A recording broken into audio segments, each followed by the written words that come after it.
I don't know about you, but I find it difficult to get a consistent white color balance. I'm using a Sony a7 IV.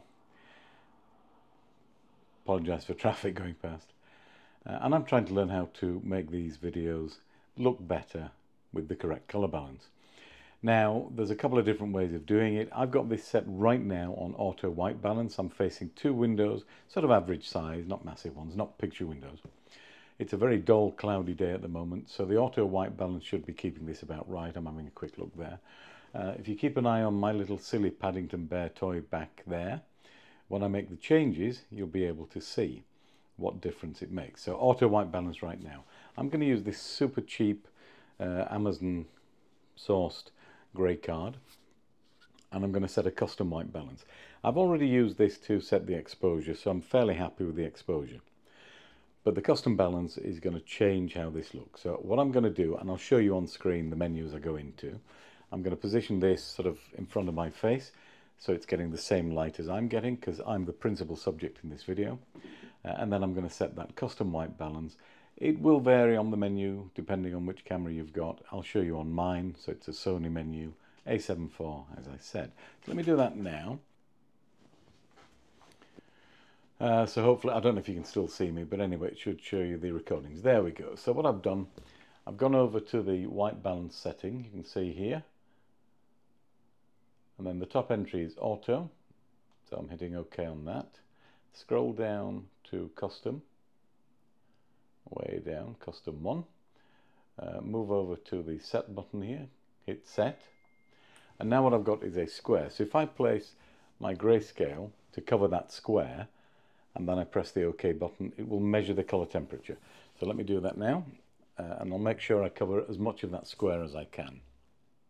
By the way, I'm not worried about these little white marks here, because that would still be white balance, grey, white. Essentially, it's the same blend of color.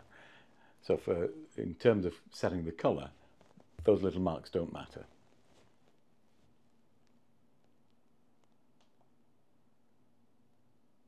So we've got 6200 Kelvin. Magenta is +1, interesting. Okay, so that's now set. Come back out of there and start recording on the camera again. I just want a couple of safety ones. So what you're seeing now is the white balance set by this. In a moment, I'm going to use my expensive Calibrite Color Checker Video Passport, this thing. And this has this cool little color chart here. So the way I would use that is I'll position it like this. Again, it's got to be in the plane of focus where your main subject is, in this case me, so that it's getting the same light. If I did it over here at an angle, it's getting different light. So I'm going to do this, and I want to make sure that there are no shiny bits here, so I just need to angle this a little bit to avoid that.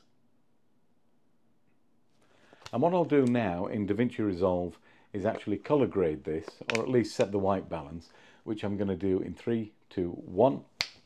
So you're now seeing color balance as defined by the Calibrite Color Checker Video Passport. Is there any difference? You tell me. I haven't seen these clips yet. Hopefully we'll see some differences. Is it worth all the effort when auto white balance may give you a fairly accurate color most of the time anyway? I'm not doing high-end stuff. If you are, great. I'm not going to be a Peter McKinnon, a Gerald Undone, a Marcus Brownlee, or any of those guys. They do high-end stuff, a lot of good video editing techniques that they use. Fine. For me, I want a fairly simple system that will give me decent color. I don't need 100% accuracy. Do you? I just need something close. Do you? I mean, really, do you need absolute color accuracy? I'm not doing fashion work, big editorials. I'm just doing a simple YouTube video. I would love to know what you think of the 3 different colors. Was there much difference between auto white balance and custom white balance? And was there any more difference when we went to the Calibrite Color Checker? As I say, I haven't seen that yet. Once I've seen that, I'm going to make a decision on what technique I'll use in future.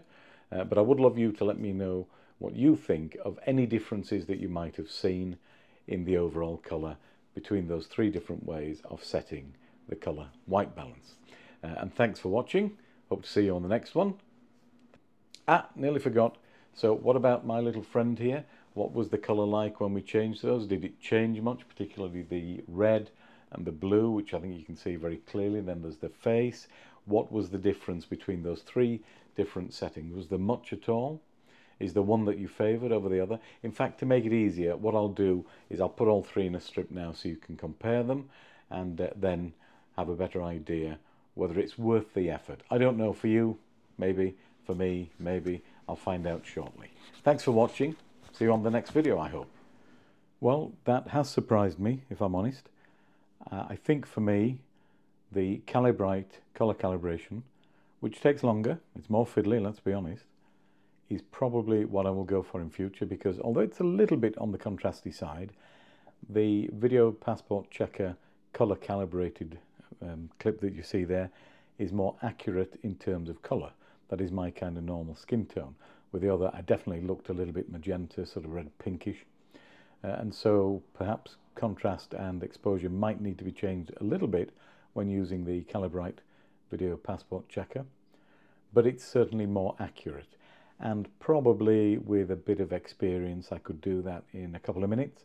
It did take me about 10 minutes to work out how to do it. It's something I'm new to.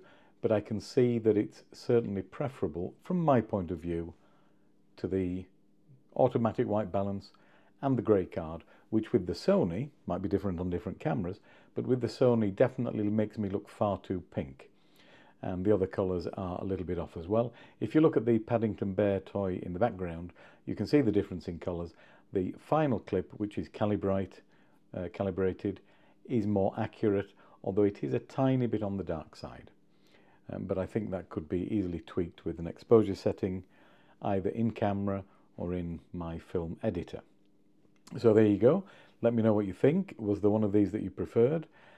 When I look at it, I'm genuinely surprised, but I've still got a lot to learn. And so as I keep going through this experiment, if I get any insights or new information, I'll share it with you.